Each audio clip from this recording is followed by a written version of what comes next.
Alright, in this video I'm going to try to detail the installation of the Blue Ox tow plate installation in my Cmax.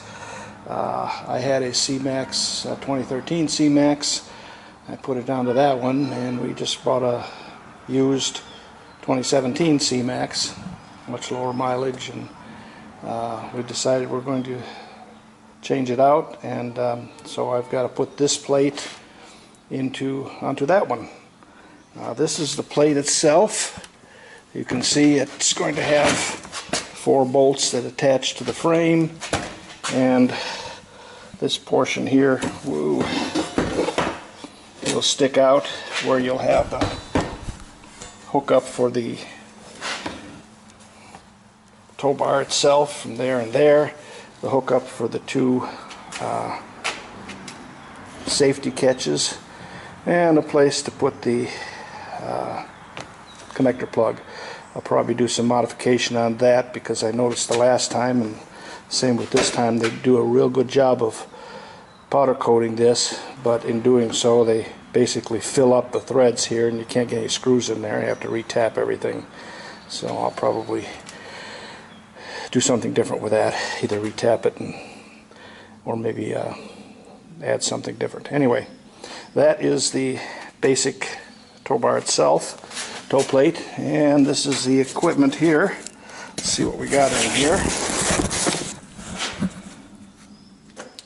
Open this up and see what we've got. Nice set of instructions. They work pretty good. The instructions are online too, so that helps a lot. Brand new set of connectors for the tow bar itself. Bag of hardware, clips and such. This is all heavy duty bolts, lock washers and such. A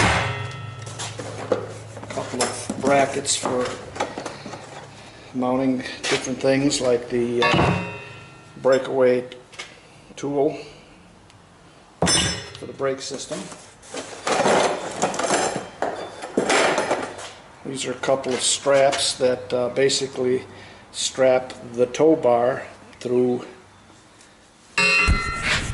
that point right there and that point over there, again as a safety feature to the engine frame. So if, God forbid, this screws or the bolts in there failed, the tow bar wouldn't come off. Of course, if those plates fail on both sides at the same time, the 2 safety chains probably aren't going to do that much good. Anyway, these are bolts on a piece of wire because some of the places that these have to hook to are on the inside of the frame, and basically these are going to have to be run inside, jack it around so that they'll be able to be threaded from the outside through here, because this will set on the frame itself. The frame has got some hollow points, and that's how they attach it. So that's what we're going to do with that. And over here we've got wiring for the tail lights. We've got a 2 to 3 wire converter here. It's a 118, 158. It's different manufacturers, but they're same part number all over the place. What it does is take my 2-wire system from the motorhome, which is combined brake and turn signal, turns it into 3-wire for brake and separate turn signals, which is on the Cmax. Isolating diodes, which you have to have for that. What I did is I got a cable, multi-conductor cable, because they don't have anything. The shorter they get 3-wire, and then they go to 7, 10, and what have you. This happens to be a 9-wire. There's a spot underneath the Cmax that is running along the underside that's got a tube or a kick plate, if you want to call it, underneath there that I'm going to be running the wire. That's why I got shielded wire, so it's protected from the elements. And then it runs through the wheel well area and up into the back for the tail lights. And it makes it a little bit easier to run it all at one cable, so I don't have to run it inside the car and then take all the panels loose to try and fish it to the back. So I'll show you how that goes once I get to that point. Okay, went a little bit further today. I had to make a bracket to hold the connector in the front because the one they supplied was really pretty sad. Just one little piece of metal with two holes in it, and it was supposed to be able to support a connector that you have to pull on and off many times. So I made a connector holder which goes into the front there. I'll show you how it goes in a minute. This is my front connector. That'll be my 6-pin plug-in. This will go into here. Get it all straightened out here.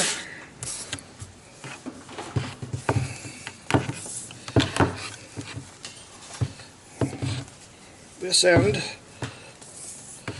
longer than I need, but this end goes all the way into the back.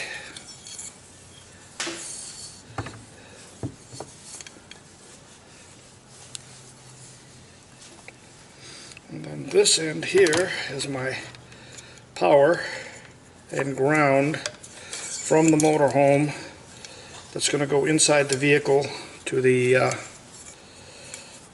brake control, so that I have power from the vehicle so I can run my vehicle without having to have the ignition on. Because it's an electric car, it has no specific need to have the engine on. If you put it in neutral, the steering is free and the wheels are free rolling. So it does a real good job rolling down the road without having to put the system in ignition into an on position. So all my voltage is going to be coming from the motorhome itself. That's going to supply, like I said, plus and minus into the cabin. I'm also going to put a little box that I purchased, a little junction box. I'll put this out in the engine compartment, so my wires will run through here.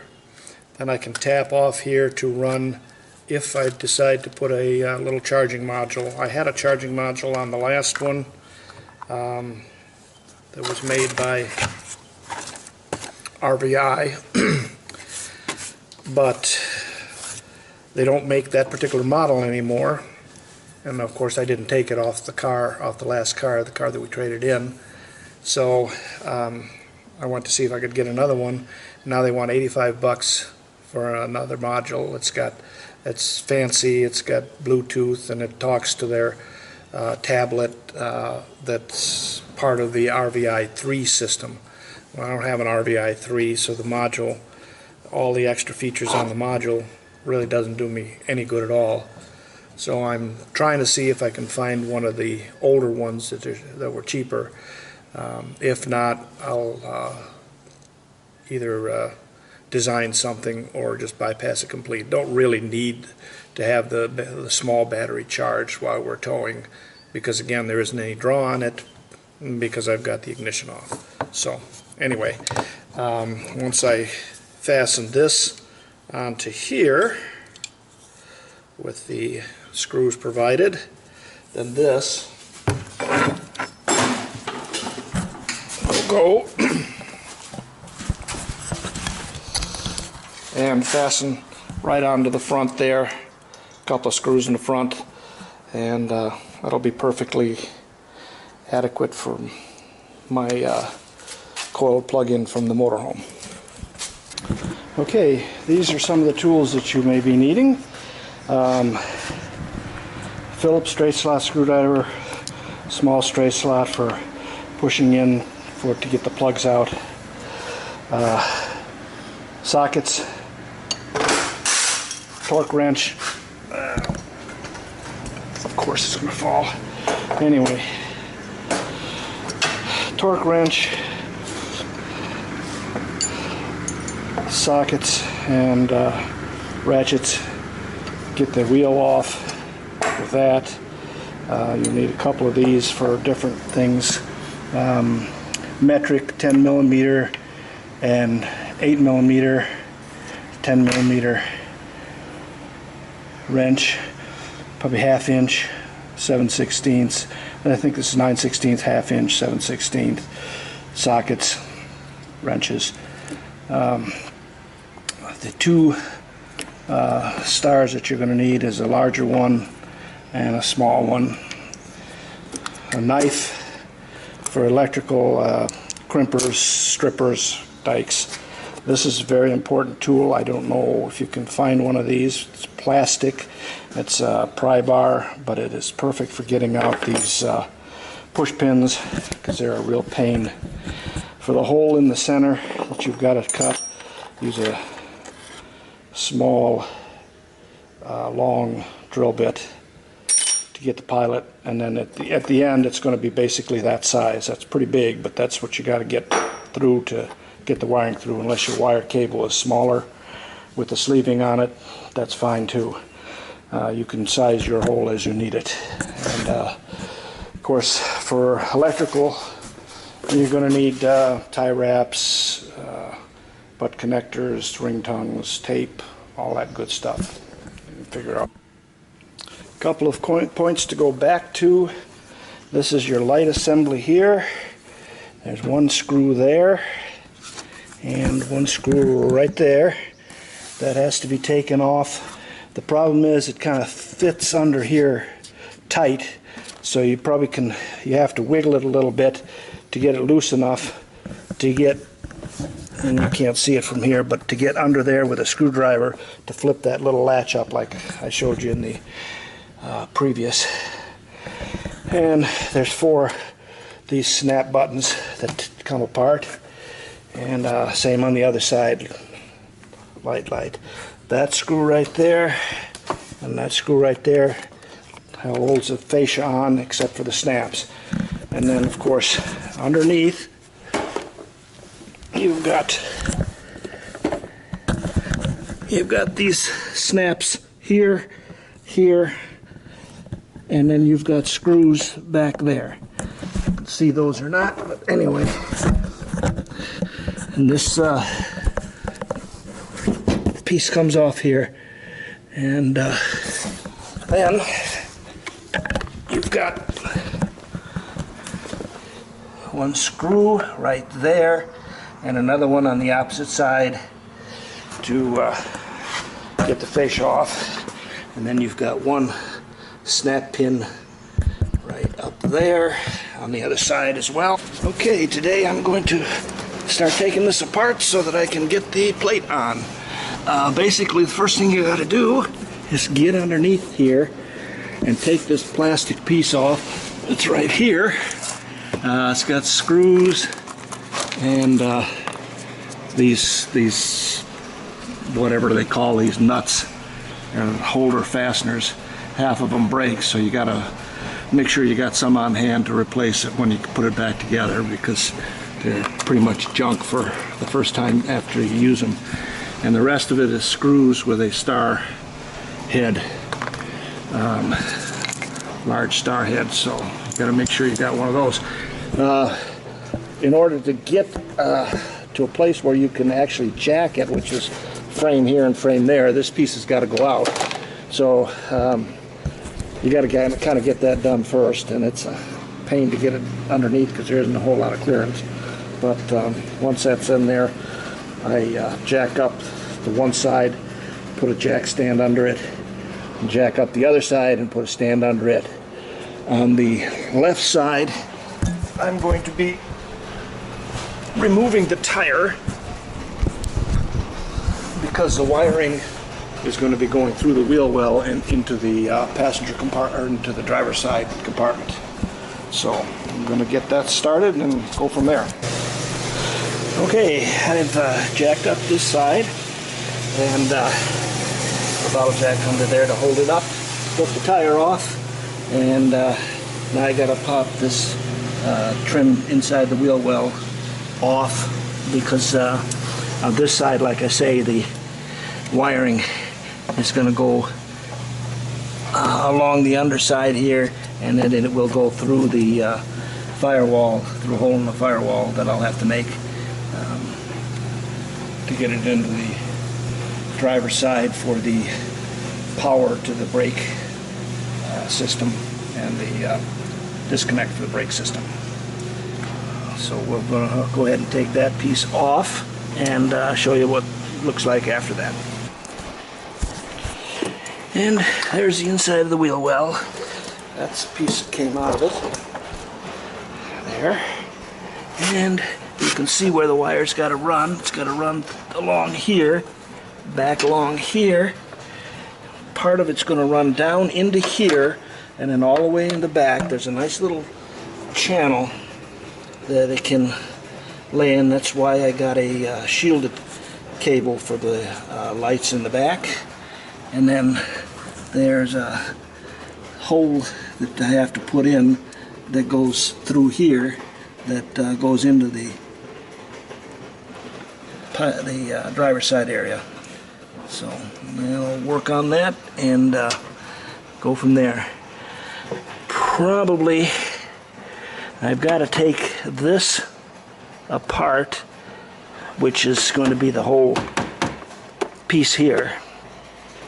I'm not sure if I have to, the last time I had to actually take and unscrew it, but this looks a little different, so I'm going to take a look at that and see exactly what's got to be done to get this entire piece off.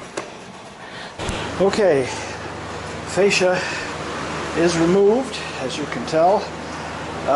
The big problem that you've got is the lights have to come out. There's the fascia itself, this black section of the fascia here, has got to come with the white section.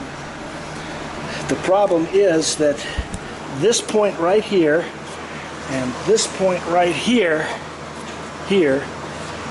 gets caught because it slips into this here, and it's supposed to pop out, but it's almost impossible to get it popped out.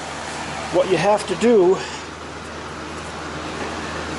is get the lights out. The lights are held on with a screw here and a screw here, and then you have to wiggle the light enough that you can move it around so you can get it up.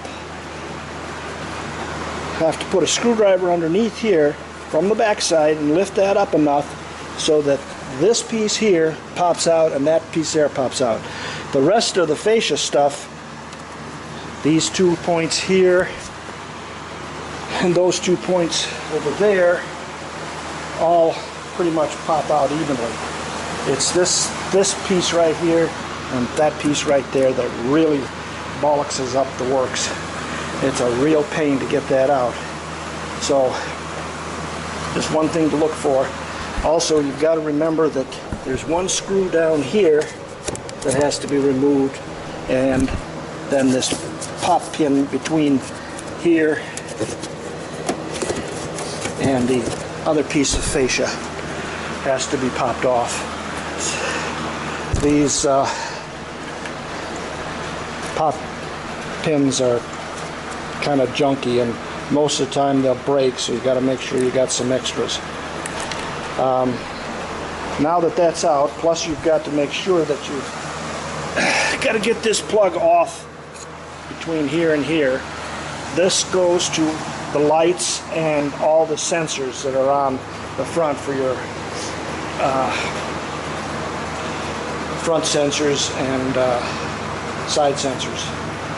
So you got to make sure that that gets off. It's a pain in the ass. You got to put a little screwdriver in there, kind of wiggle it around, and really, it's really tight in there, so it's kind of a pain to get out. But you got to make sure you get that off before you get that out. The book does not say anything, the instruction manual does not say anything about having to take all this back stuff out, which is that piece over there, but that's got to come out in order to get the whole fascia thing off. Okay, from this point we're going to have to move some of the devices here, like the horn.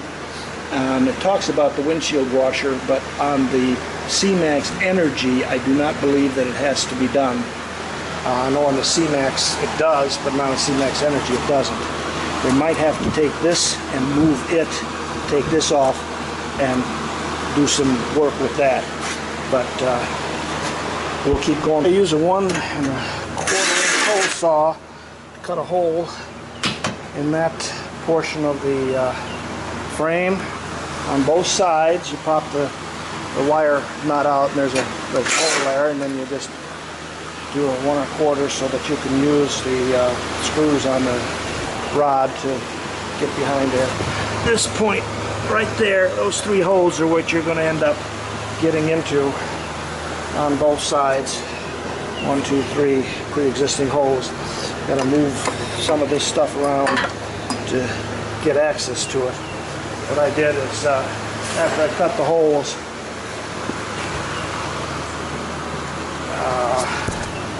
where is it here? I used a magnet to pick up all the shavings, so you don't have any shavings, and then pick up the piece that you cut out. It's nice and thick there, and get some of the shavings out of it. That should do it for then. Then you got to do a measurement by holding this up into there. What I usually do is stick a couple of screws just to hold it temporary, and then you got to cut these points out here so that it that'll fit properly. I'll show you how we do that in a minute here. Okay, the thing is on, solid. There's 3 bolts there in the holes, and the nuts on those strings, and cut them off.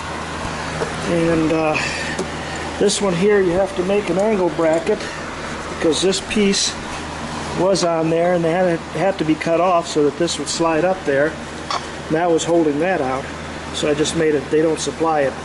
Just made a piece of angle bracket here to tighten these up, and that'll hold this thing in there fine. And I'll tie wrap these here, put some more tape on there to keep it from chafing, and tie wrap it to there, as well as my other wire, because the other wire is going to be coming along here anyway, and out through the wheel well. The other side, I have to, I've got a bracket here that I can put on. There's a hole there for this, but then I have to figure out some way to put this this horn assembly on. They don't tell you exactly how to do that, so we'll see what happens there. Same thing with this side, 3 bolts inside, can't see those, inside there, and looks like it's going to work.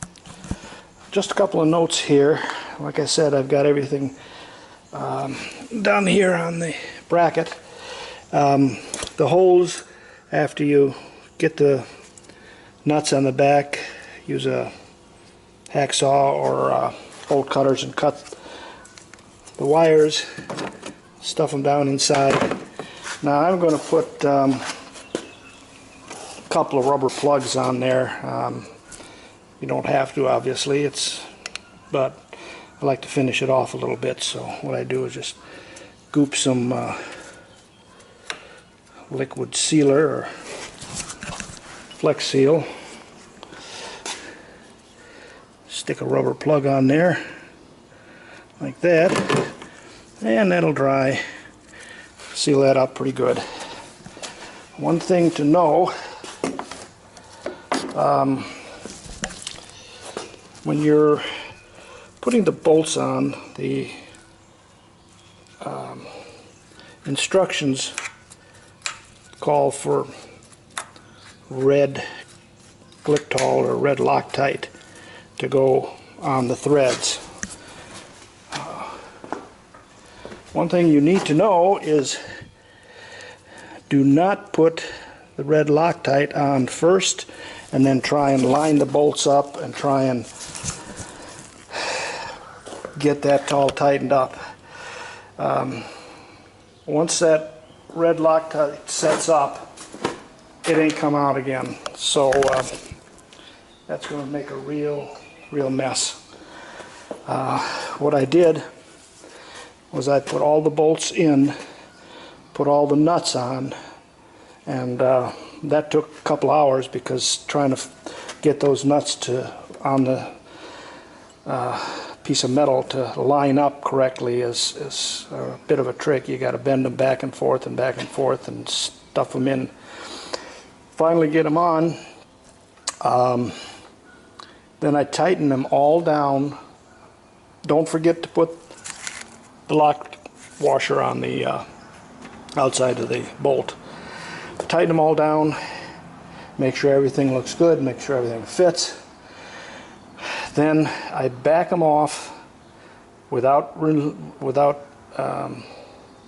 getting back so far that it pops the nut off. That would be really fun. Then I throw some Loctite in between, drizzle it onto the threads, tighten everything back down, and then torque it. That way it's all done at once. Loctite locks in there on the threads, and you're done. Like I said, once that Loctite sets, you're not getting it out again. So there's another thing to look for. The horn bracket and horns will not fit back underneath there with this piece of plastic in the way. I had to take a zip saw and saw off as much as I could there. I have to take a little bit more off here so that the horns fit inside here. It's very awkward. You could probably do that before you put this piece on.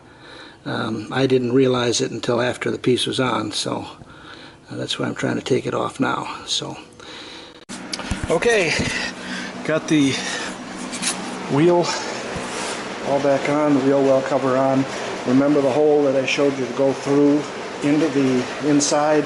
If you need wiring on the inside, like for brake release, or if you want to wire it, in my case, I'm wiring 12 volts off the camper connector to run the brake buddy, because I can run this car with everything completely shut off, put it into neutral, and it works fine.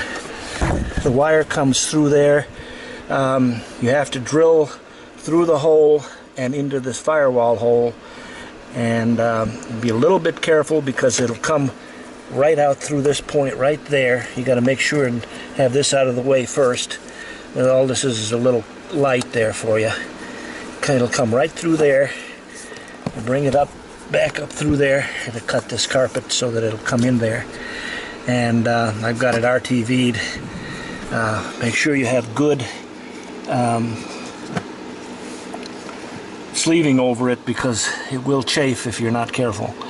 That's there, and then this will be for my brake release, and 12 volts for the brake system that goes down into here. Got the wires run underneath that thing there. I don't know if you can see anything there or not, but basically it's little snaps, and usually you can just push it right through to about here, and then you have to snap and fish it from there. Back up through here, it'll come right out of here, back behind here, into here. This is why I use very heavy shielded cable, because there's no other way to run it. Run it right there, and then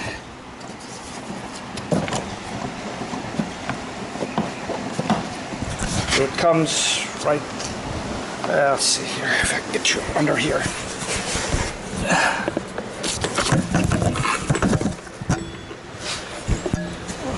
see, which you can't, it comes right through underneath there.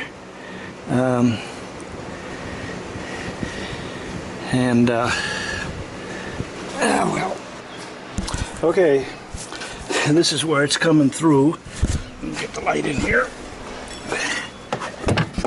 Comes right through here.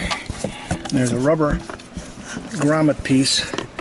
You can cut a hole in, slap that back on, liberally coat it with sealer, and you're good to go. And then my devices will be my diodes, and my 3-in-1 converter, 2 to 3 converter will be in here somewhere. Figure all that out in a bit. Wiring is going to be coming up through here for the lights, and we'll show you when we get to that point. This here is ground. I don't know if you know that, familiar with your car, but that's the main, the little battery. This obviously is a main battery. Little battery runs lights and general stuff to the relay that starts the car. There's no starter in here, but anyway, this is a ground for it. You take that ground off and you've disconnected the battery. I had that disconnected earlier because I was going to start doing some electrical work, and come to find out that this hatch is electric latch. It will not open if you don't have any power there. So I had to crawl back through the doors, reattach that so that I could open this up so I could work on that. So just a point of fact in case you need to know that when you disconnect that, if you happen to close the latch, you're not going to get it open again. Alright, okay, I'm starting to wire up the turn signal and brake lights and tail lights. I've got 3 diodes here. I used the demco because they come in a 4-pack, and I had 2 spares from the from this Roadmaster. There's no real reason to have high power. The wiring on these lights is basically 22 and 20 gauge wire, real low current draw. This does not need a heat sink, and it's not a high power, but I had it available, so I'm going to use those 2 for my turn signal and the brake light, and then the accessory light, or the running lights. This is my ground wire here. This is the plug that goes into the lights that I showed you before. Wired red for the brake lights, yellow for the left side turn signal, and I've got blue because I had blue for the running lights. Normally they're brown, but that's the way it goes. I'm going to clean this up, use some friction tape, tape this all up, run these down the side here, up underneath here. I'll have them sleeved and sleeving, and run them over to my out the converter, 2 to 3 wire converter, and show you what it looks like when I ground. What I'm going to probably do, because there is no real good place to mount these, I could mount them individual in different spots with the sticky back tape. The problem is I don't trust the sticky back tape, so what I'm going to do is take these after I get it all wired up and basically have them right here in the back of this removable piece, put a tie wrap on there, and everybody will be happy. So I'll show you what it looks like after it gets all done. Okay, all done. This is how I did this one here. Got a tie wrap on there, and back in there, goes back to the light. Still hook it up, clamp it up, not too obvious. On the other side, it was able, because it had a lot of room here and here, I was able to get the wires down, put the diodes down here. These are the 2 demco diode, and this is the one. Again, it doesn't need a heat sink. There isn't that much current draw. Most of the wiring is pretty small, 22 gauge, and single light doesn't draw a whole lot of current in this particular unit. All tied up. One thing you want to do, and what I did before before I had anything tied up.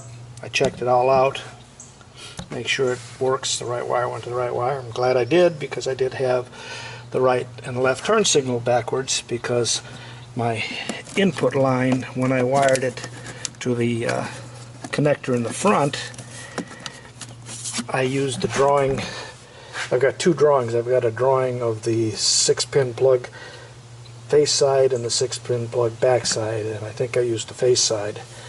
And the right and left are opposite of each other, so if you use the wrong side, you're going to get it backwards. Anyway, easy fix. Took the two wires out of the input, swapped them from here to the input of the unit, and everything works fine. They're not colored the exact same, but who cares? So everything is going to go back together. Put everything down, and we're done with that one. By the way, in case you're wondering why the foam is here, there is the little battery, and I didn't want to take a chance on any tool or anything metal dropping on that and causing all sorts of sparks and stuff. So put a piece of foam down there and saved me from that. And now we're ready to put the back piece back together. Okay, forgot to show you how to get this light assembly disconnected so you can get to the plug for the wiring. You pop this thing out here like that, and if you look behind here, you'll see two plastic screw things here. You just untwist those. There's one there, one there. Untwist them, and this whole assembly pops out. There's a pin back in here that wiggles out, and the light assembly comes out, and at that point you can either wire up in here like I did on the other side, or down there by tracing the wire back down the color and using it from there. You have to pick out, I think that they're pretty much all the same. The black stripe wire is a ground. The gray purplish wire, I think, is the accessory lights. The turn signal is a thicker green with a stripe on it, and the other one is the brake light. You'll have to check it out for yourself. Basically just know that the black wire is the ground and start from there, and put a meter on between there and each pin and have someone operate the turn signals. You'll get voltage on all the pins if you've got lights on, ignition on, but the turn signals will actually, the voltage will go up and down a little bit, show you that that's a turn signal. And the other one, you can tell which is the brake and which is the accessory lights by having the lights off and having somebody hit the brake, and you'll get voltage there. In order to get this piece off so you can get underneath here, lift this. This is like this. Push that up, you lift that up, and there's 1, 2, 3, 4 screws there that you lift off. Pull this up, rubber piece there. Pop this piece off. It's your holder for the gas there. There's one bolt right there. Take that off. You do not need to take these off. Those just keep this plastic piece on this plastic piece. Once you got those 4 off, that 4 off, this whole piece, and this kind of pops out a little bit here and here, but this whole piece will come out, and you'll have access to everything down there.